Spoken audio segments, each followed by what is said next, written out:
అందరికీ నమస్కారం. ప్రపంచంలో ఏం జరుగుతుందో అర్థం కావటం లేదు. చాలామంది పేరెంట్స్ పిల్లలు ఎలా బిహేవ్ చేస్తున్నారంటే ఒక ఏదో అనాథ లెక్క చేస్తున్నారు పిల్లలు పేరెంట్స్ని.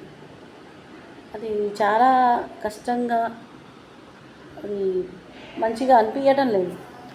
కాన్సెప్ట్ ఏంటంటే, ఇప్పుడు తల్లిదండ్రులు పెంచారు పిల్లల్ని, పెంచిన తర్వాతకి వాళ్ళకి చదువు ఏంటో, వాళ్ళ జాబ్స్ ఏంటో, వచ్చిన తర్వాత పేరెంట్స్ పెళ్ళి చేసుకోవాలి, పిల్లలకు పెళ్ళి చేయాలి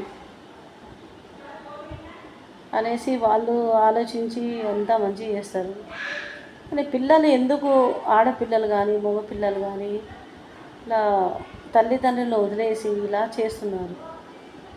ఎవరికైనా ఒకటే చెప్తున్నాను, ఎవరు అంటే తప్పుగా అనుకోండి.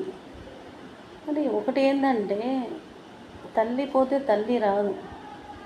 పెళ్ళి చేసుకుంటే ప్రాబ్లం కాదు, తల్లికి సగం భాగం, వైఫ్కి సగం భాగం ఇవ్వాలి. ఎందుకంటే ఇప్పుడు తండ్రి లేకపోతే అసలు మనకి జీవితమే ఉండదు ఫ్రెండ్స్. చాలా కష్టపడి చదివిస్తూ ఉంటారు. అలా బాధాకరంగా చాలామంది పేరెంట్స్ని చూస్తూ ఉంటే మంచిగా అనిపించడం లేదు. ఒక రిక్వెస్ట్ ఏంటంటే, పీపుల్స్ అందరికీ, ప్రత్యేకంగా తల్లిదండ్రులు చూడాలి వాళ్ళకి ఈ మెసేజ్. పెళ్ళిళ్ళు చేసుకోండి మీరు, కానీ పేరెంట్స్ కూడా వాళ్ళ స్థానం వాళ్ళకి ఇవ్వండి.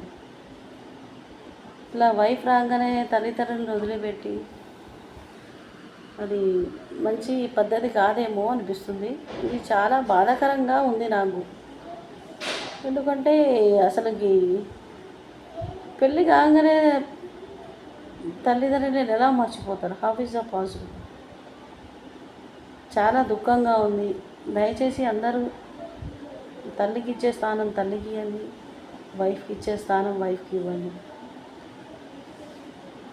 అందుకోసమే కొంచెం ఆలోచించి అందరూ మంచిగా నిర్ణయం తీసుకొని ఎవరికి ఇచ్చే స్థానం వాళ్ళకి ఇస్తే అందరూ హ్యాపీగా ఉంటారు. ఇది 4 రోజుల లైఫ్.